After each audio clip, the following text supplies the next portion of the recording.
Hello বন্ধুরা, আজকে এই 4K মেশিনটা এসছে রিপেয়ার হতে।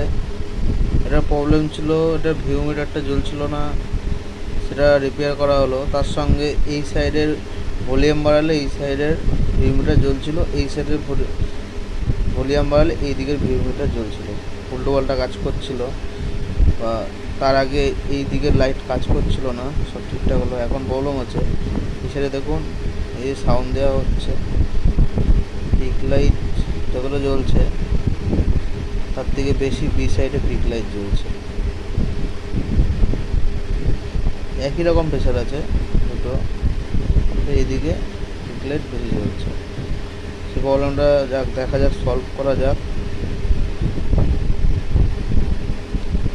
তার জন্য এই লাইনটা অফ করে দিলাম, মেশিনের লাইনটা অফ করে দিলাম। এই যে ড্রাইভার বোর্ডটা খুলে নিয়েছি, এখান থেকে আগে খুলে নিয়েছিলাম। এখন ড্রাইভার বোর্ডটা চেক করবো কী প্রবলেম আছে, তারপর দেখা যাক কি দাঁড়ায় মেশিনটা।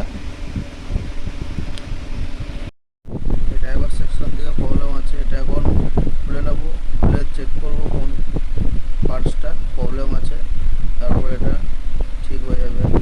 তারপর আপনাদের দেখাচ্ছি।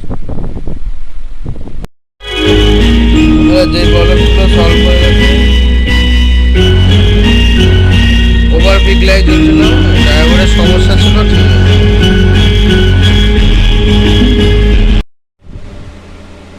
এই যে মেশিনটা প্রবলেম ছিল, এটাকে দেখাচ্ছে না যে পিক লাইট জ্বলছিল বেশি সাউন্ড দিলে, সেটা আর হচ্ছে না, সমস্যা সমাধান হয়ে গেছে। বি সাইডে পিক লাইট জ্বলছিল, আর এদিকে অন্য প্রবলেম ছিল।